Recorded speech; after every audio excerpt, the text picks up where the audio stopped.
Très clair. Alors, on comprend bien que SAP est une valeur à regarder de très près, peut-être à mettre en portefeuille.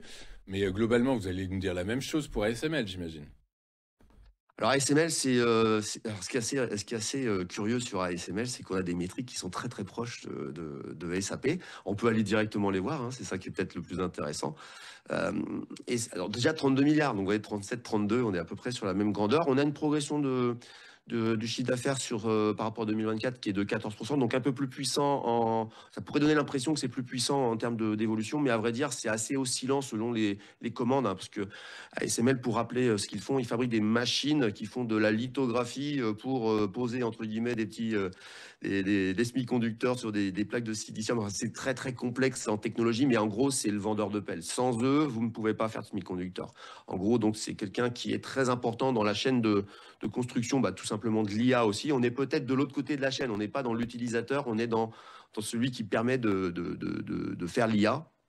Et à partir de ce moment-là, on regarde les chiffres avec une variante différente. C'est que le 14% de progression, il faut savoir que l'année prochaine, ils attendent 5-6%.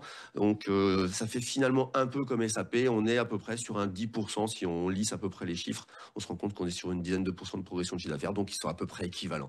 Sur la marge d'exploitation, on est assez proche aussi. On est un peu plus fort quand même sur ASML. On est autour de 33-34% de marge d'exploitation. Mais on vient d'un petit 32.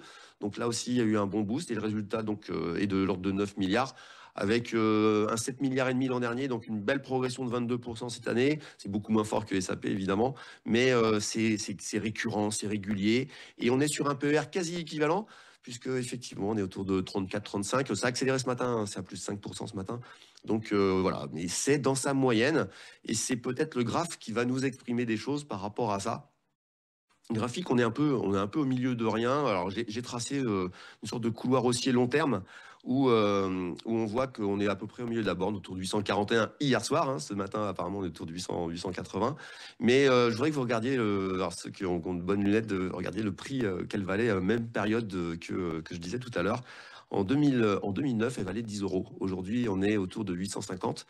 Donc, on n'est pas sur une multiplication par 10, on est plutôt sur une multiplication par 160, pardon, par 80, et on a été jusqu'à x100, et je pense que la borne 1260 que je vous ai mis là-haut pourrait être atteinte dans cette high, parce que ça fait maintenant, en un mois, on a pris 40% sur le dossier ASML, qui a repris donc la plus grosse, qui est devenue la première capitalisation boursière européenne depuis quelques jours, par un mouvement de positivité. Alors, à vrai dire, qu'on était autour de 500, 550 dans mon service d'abonné, on est passé à l'achat et on a bien fait.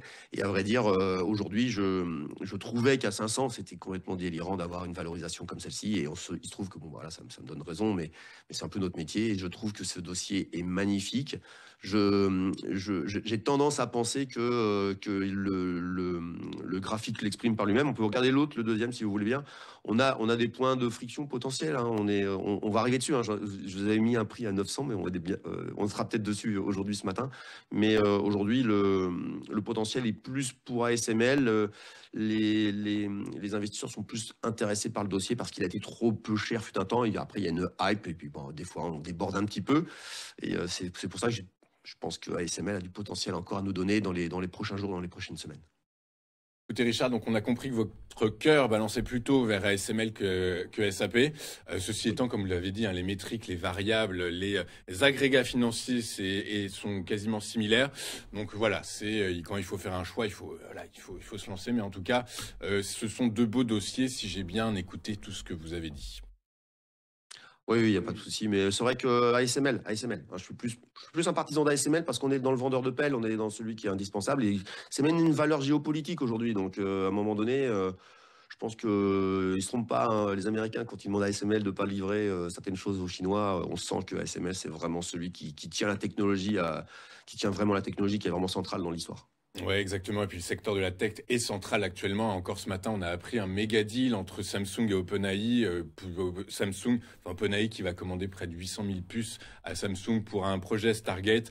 Aux États-Unis, ces investissements comptent en 500 milliards de dollars. C'est gigantesque. Donc la tech est toujours au centre des attentions, au centre des investissements. Et donc, SAP et ASML en tirent Et en Europe, on en a évidemment quelques-unes. profit. Exactement, exactement. Donc voilà, la tech est un secteur valeurs à regarder et à jouer actuellement. Merci beaucoup, Richard, d'avoir été avec nous. Richard Mourin, vous êtes DG, fondateur et DG du site internet Fondamentalement Bourse, et avec nous tous les jeudis pour nous présenter des valeurs européennes qui peuvent être intéressantes à avoir en portefeuille. Merci beaucoup, Richard. Je vous souhaite une excellente journée.